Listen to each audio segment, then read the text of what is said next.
Miawezon Akwaba, welcome to the channel. My name is Efo Selasi, as you all know. Today, it's a new day and I'm here to share with you the part 2 of the video I posted yesterday of the UK-based Ghanaian farmer, Winime. If you are a farmer and you are mostly not on your farm, you are outside or you are in Ghana, and you would like to learn some few tricks and tips on how to build a solid team, this is the video for you, because she shares a lot of experiences on how she talks to her farmers, how she's been able to build a good relationship with them, and how they are maintaining the farm, and how she checks the farm, how regular she comes down to Ghana to check the farm. You can learn some tips and tricks from this video, so make sure you stick around and watch the video till the end. My name is Efo Selasi. Don't forget to subscribe to this channel,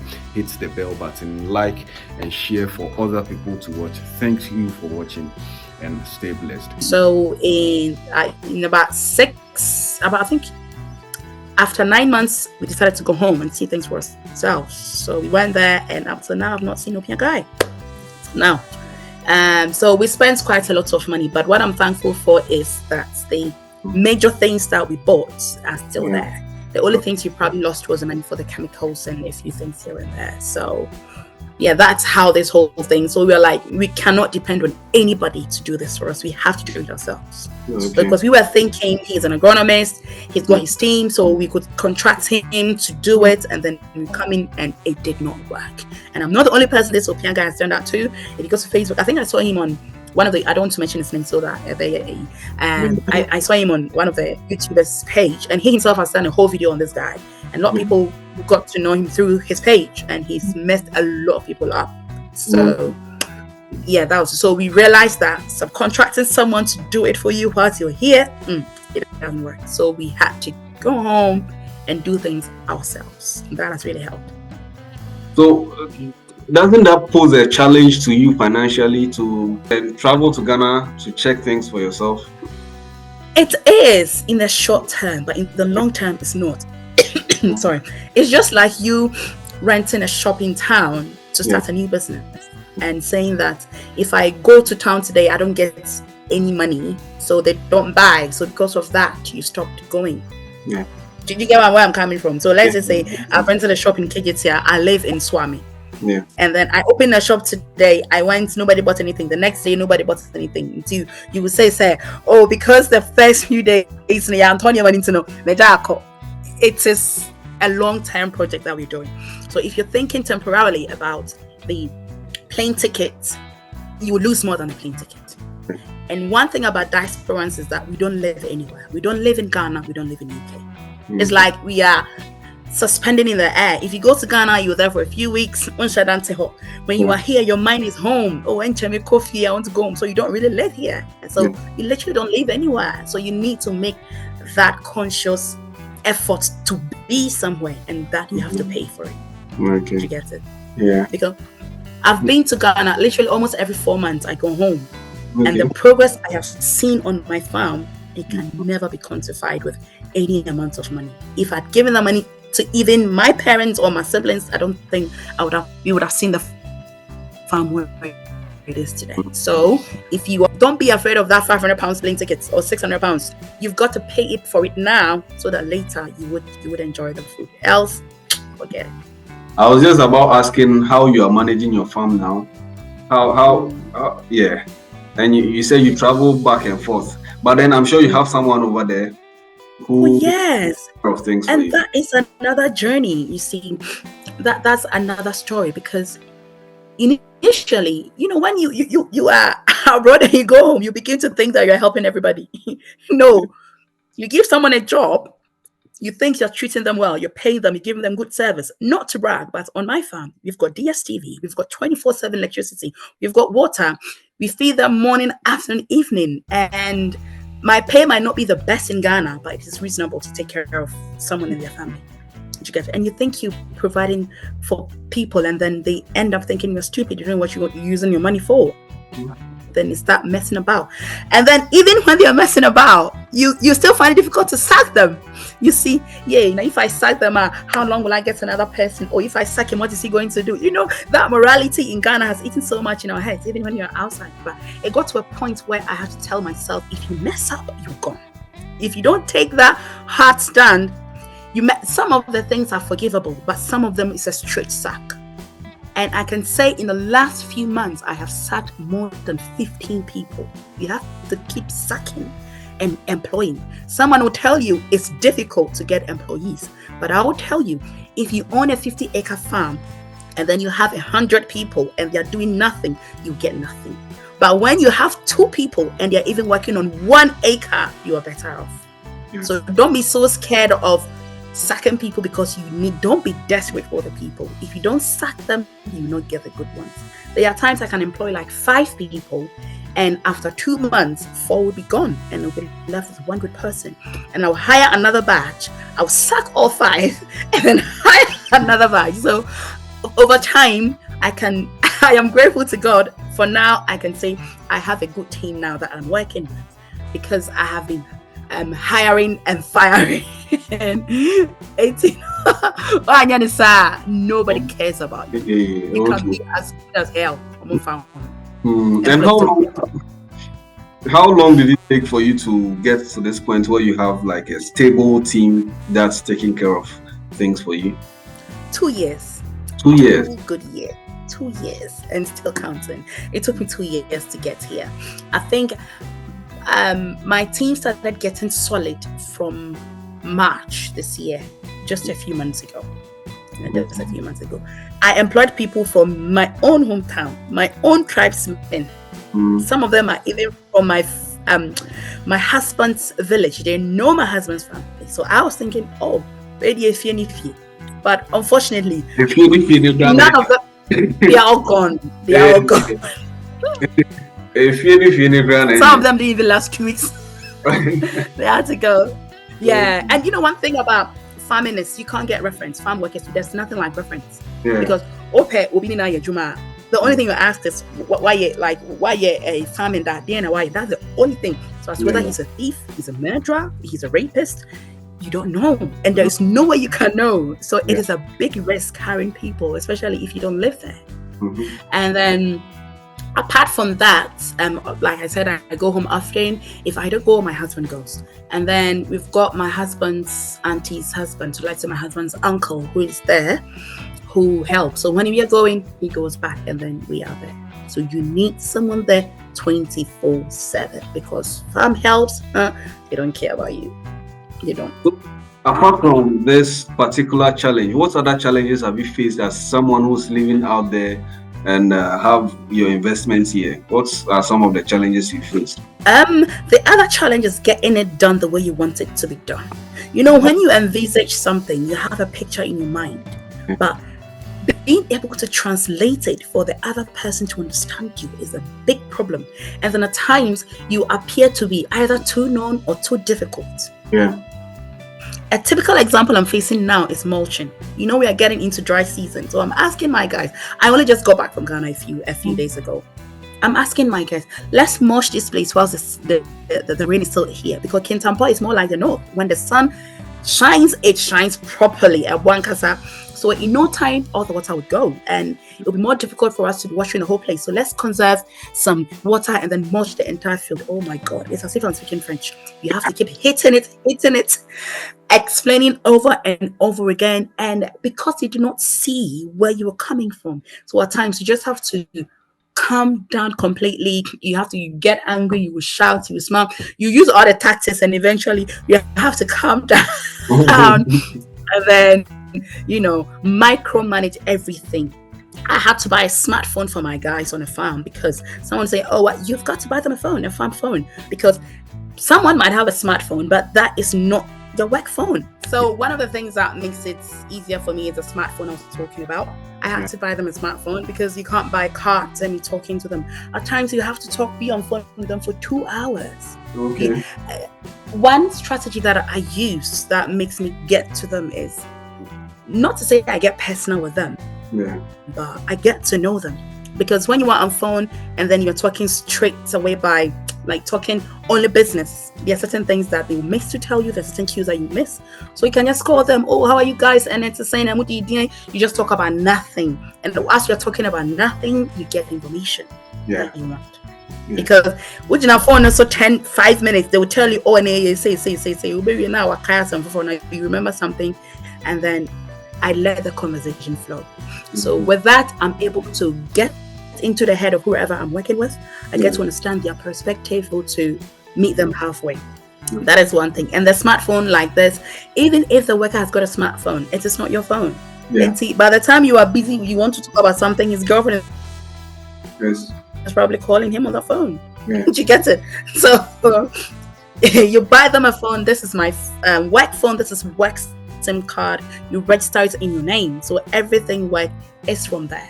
So you call them on that phone, and then you talk, and then we talk to them literally every day.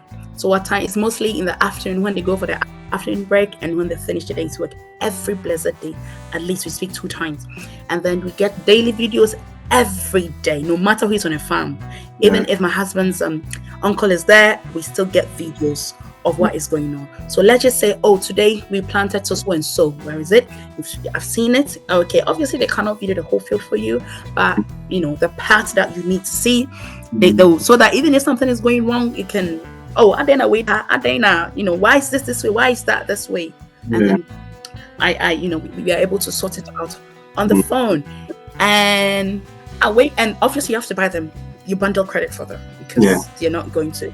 But at times, Nasa Madam, where they're saying yes, credit where they no, it is serious business. If I want to talk to you online, I will buy you data, and then we talk. That is one thing. And the other thing too is knowing when to be strict and knowing when to be lenient. You get it? We are Ghana. If you want to take everything UK to Ghana, you end up not working with anybody. Some working ethics you must maintain. But like you're kind of saying, some people just want to go to Ghana and do everything UK abrocha. Keep your abrocha to yourself. Don't go to the farm and be doing abrocha hadi and kaha and you're Ghana.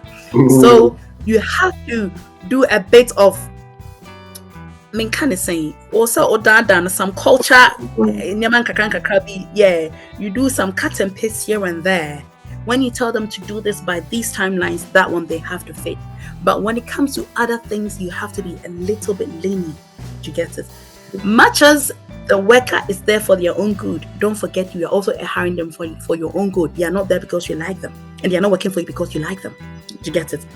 That notwithstanding, most of them have a lot of problems. Young guys, some of them have got children, some of them have got wives, they've got family, they've got health issues. So if you just want to cut your personal life off from the work you're doing, you get it wrong. Because truth is, how much are you paying them? Probably at most 1,000. You think you think you're doing a lot, but at the end of the day, 1,000 is not going to take care of every one of their problems. And don't forget, you are not there. So at times, it's not the money, just the listening ear. You get to know them.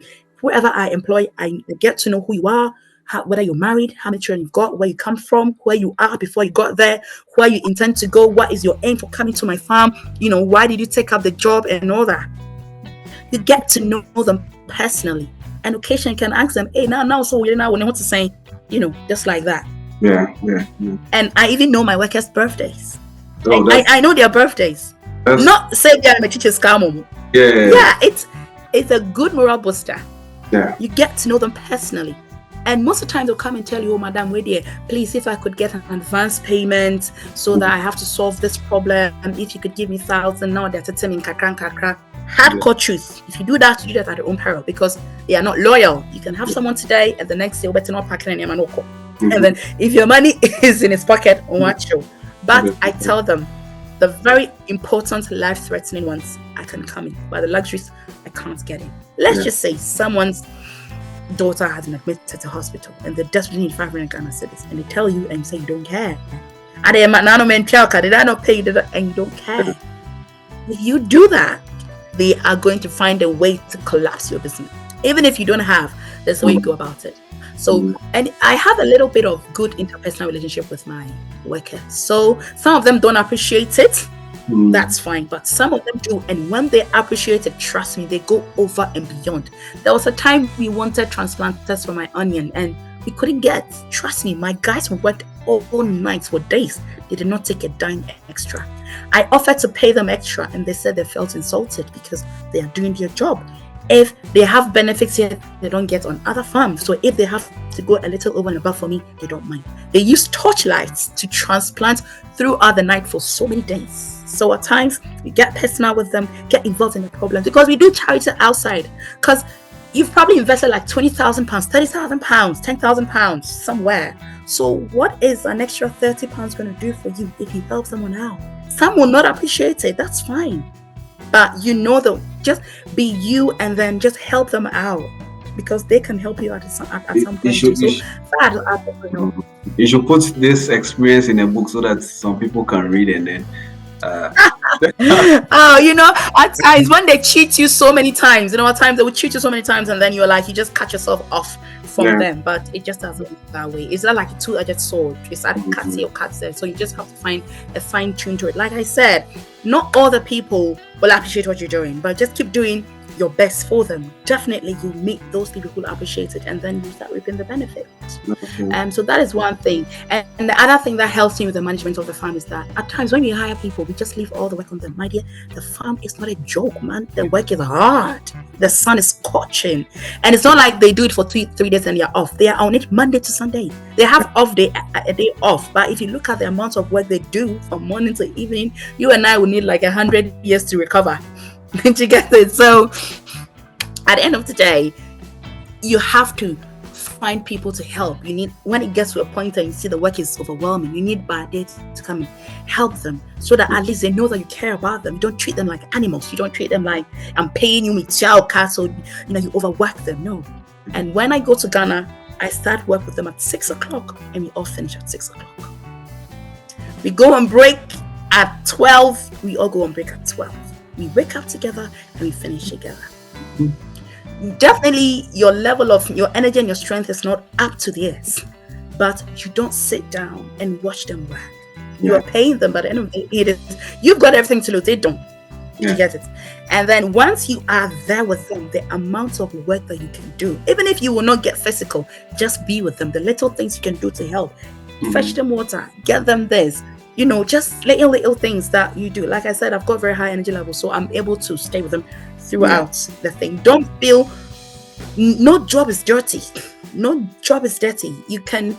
I cut corn with them. I thresh with them.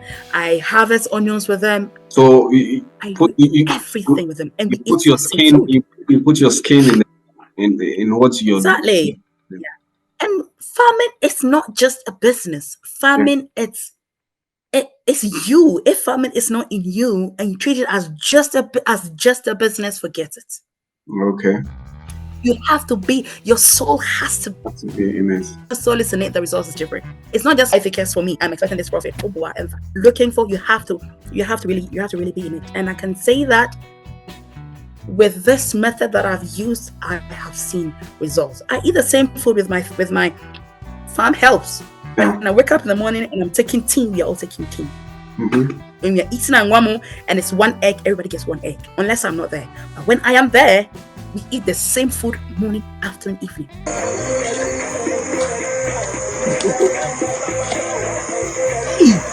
And I just say, before I watch in a mind.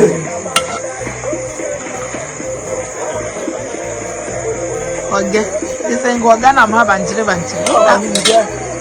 Gazoti, Jano, what they I don't come there. I'm busy.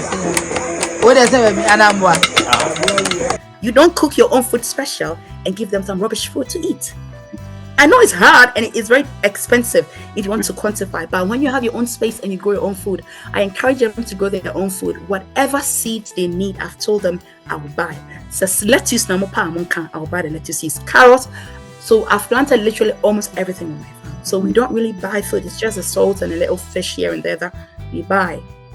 But if you go there and you want to live on the farm, and then you come and you are, eating some jollof bee, and they are eating some nonsense gobe food, be like that. No, some people would not mind, but the morale that you want, you will not get. You give what you get. You not get it. So how many acres of land are you farming right now? Presently, I have 54 acres. Presently, I have 54 acres. Yeah, but I intend to buy more. But I don't know. I know I'll get there. So how are things going? Are you seeing some results? Are you seeing some good? Absolutely, yes, a big fat yes. So last year, when this Opian guy messed everything up for me, and then thankfully I asked another guy to do some corn for me. So when we went, we harvested the corn. That was around about 10-11 acres. That was good. We got the money. We bought what's the name? The wire mesh to fence just half of it, because the mesh was very expensive. So we fenced 27 acres to avoid the cattle, the goats, the pigs from the nearest village. So that gave me some peace of mind. And then this year in March, we tried doing some onion. We had a few hitches here and there, but I still had something. And now we did some beans, some corn, some onions, some cabbages. It's really, really been good. I will not lie. Though the challenges are very massive. If you haven't got a brave heart, if you're not bold and you tell yourself, okay, I'm investing £1,000, if you don't have that mind, forget. Okay. Yeah, it's been good. Yeah, but the challenges have been there. But it's been good. So far, do you know how much you've invested in? Do you know how much? My brother, risk infrastructure. Okay, I think I have a rough idea. If I look at, I know a lot of Ghanaians will not say this, but it is what it is. If I'm listening to this interview, I would want someone to tell me.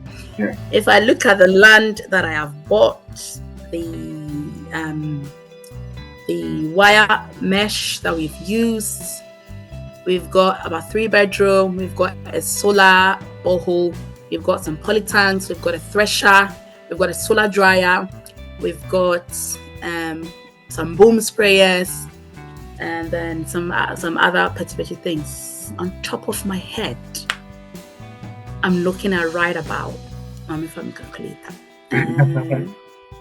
I'm looking at over £20,000 if my math is correct. Yeah. Oh. Yeah, looking at £20,000 and over. £20,000. Wow.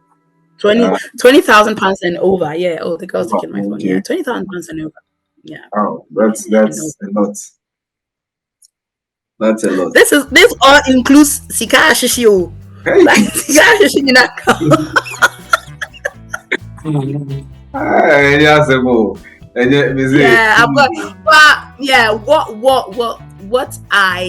What gives me some solitude is the fact that the land is there. Okay. My building is there. Yeah. My ball is there. My tricycle is there. Like, there are things that if I get on the land, I can physically see fully that this is where the money is at. Mm-hmm. Yeah, but there are some businesses you would spend all the money on it and you don't see anything. So at West, I still got my land and I still got my house. So yeah, it's fine. Mm-hmm. Yeah. So do you have anything to tell people who are outside who would want to invest? They've made some mistakes, they've met some wrong people, and maybe they have cold feet. What would you want to advise them, or what would you want to tell them? Okay, so my dear people, wherever you are, whether in Ghana or abroad, there are a few types of farmers. The farmer at heart and the farmer at pocket. Which of them are you? You just have to answer that question. If you're a farmer at heart, nothing, absolutely nothing should deter you. But if you're a farmer by pocket, then if you think it's not worth it, you can walk. Because if it's something that is in your blood, like it's in mine, absolutely nothing should deter you. One mistake should be a learning curve for you. And when you have the dollars, the pounds, the euros, don't be too quick to give it out. You can afford 100 acres, buy it, that's fine. But don't start with 20. Don't start growing 20 acres your first time. Don't start growing 50 acres just because you can afford it. Because most of us, our family members are not even available to help because they are living their own lives. You see someone online, you see someone here, oh, meet me a shama, oh, measure. Give people chances. I believe in people. Give them a chance. Start tops 5 acres. That one, a shekrana, a 100. But if you start 20, 30 acres, you will cry. And when you are starting, what really helped me most was when I started, I sampled the problems that Ghanaian farmers faced. And I started by solving them. First and foremost was water. So before I even did anything, I dug my borehole. So I had my water. So I didn't care whether it rained or that wasn't my problem. Yeah.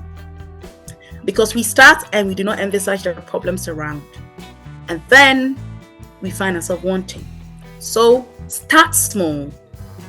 Pay people good money to do your work for you. Oh, plumber, be so bit my irrigation, amamio. Don't try that. I lost 10,000 cedis to a quack plumber. Oh, did you get it? Yeah. Get an irrigation specialist. Pay them to do the work for you. Yeah. One thing, much as you are employing experts to do the work for you, don't just pay anything because he says he's a specialist. Try them first. And don't throw away the local knowledge that the local farmers have. Because almost so many nyansa kakra. At times, their methods work better than the agric methods that we see on YouTube and Facebook and all that. What all that we see on YouTube and Facebook is good, but everybody has got their specific challenge. You might see my farm on YouTube and it's all gloomy and nice, and I'm telling you, but the things I'm using now are peculiar to Kintampo. Yeah. You might be in Volta region and you cannot try that. If you try that, you will fail. So you just listen to those around you and have time. Don't be afraid of plane ticket. Yeah. Have time. Go to Ghana, stay for 2 months, 1 month, get your hands dirty, understand how it works. You get it? And then the markets, people talk about markets. Well, get the markets before you produce. I bet to differ. When you are starting the farm, I would advise you start growing crops that you can keep. Corn, beans, whatever, something that you can keep. So that when the market, because Sabi, oh, you're boga, so you don't really need the money giddy. Do you get it? You're not surviving on the farm. So when you're starting, start with something that you can keep. Yeah. For the experience, to try your workers, to try the team that you're working with.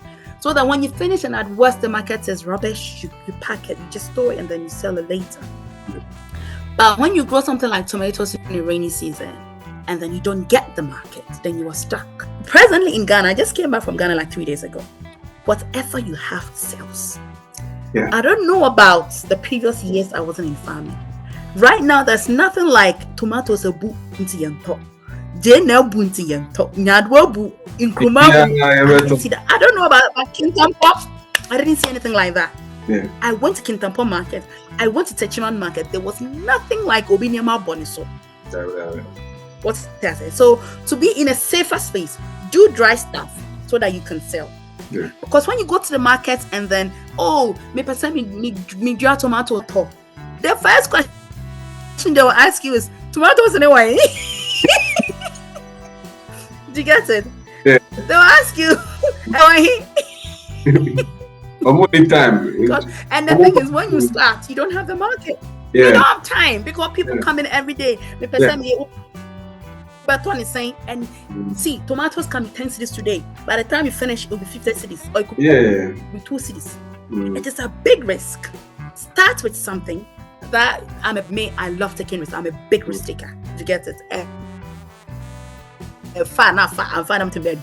So, if you are risk averse, start with something and wait in your store. Then, whilst you are in that space, then you realize that gradually you'll be entering the market. But when you want to get, that's so just, mechanism that is heartening.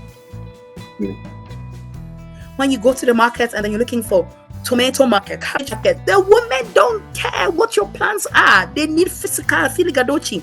What they can see is what they buy. They can tell you, oh, all they're going to order, that's what they're going to tell you. And nobody will commit to, oh, metal cabbage 2 acres. Oh, we 3 acres. No, and nobody's going to give you money. That's a reality. But when you watch YouTube, they will tell you, oh, make sure you have the market before. In the market reality, they don't care about what your plans are. They care about what you bring to them. So take the bold step. Do your corn, do your beans, do whatever you can dry if you've never done farming before. Or, safe to speak, do vegetables in a dry season. Once you have the products and you get to the market, 100%, do it at the right time. Tomatoes, cabbage, whatever, December onwards. Masa, they'll come themselves to come and buy from you. When the steps are just too many, it's so discouraging. People are, they said if you don't get the market, and I say, time ben I am, just like you finishing and saying I'm unemployed. What course did you do? What I say? It's the same thing. You get it. Do it at the right time, and then when you do it at the right time, you get the market. Start small. Pay people to do good things for you. Humble yourself. Listen to people. Consult people. Have the can-do spirit. Be robust. Be prepared to get your hands dirty. Be prepared to cry. Be prepared to get angry. Be prepared to stop talking to your family members because people think you are mad. I get that all the time. And then, this is not my real color. It's not my real face.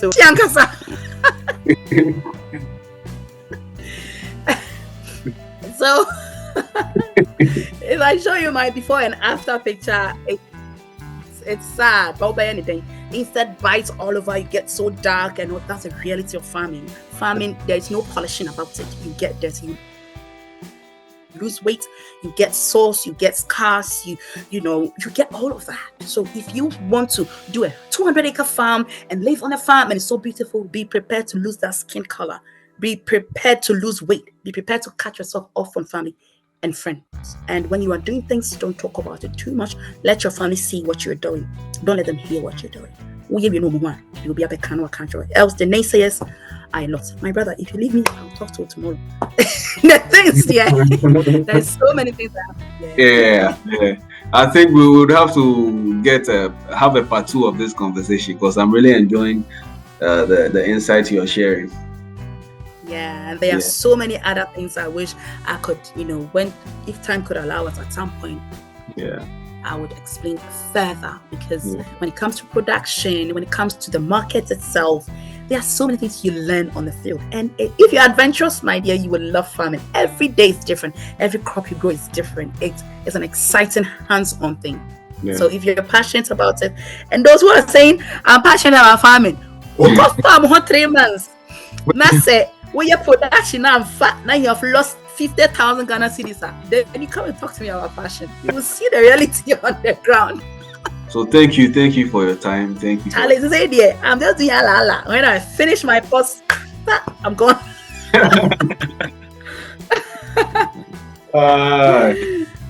Okay. It was such a nice time talking with you, and I've been following your YouTube videos for a long time, and I'm still going to follow it. Thank you so much for all the work you do.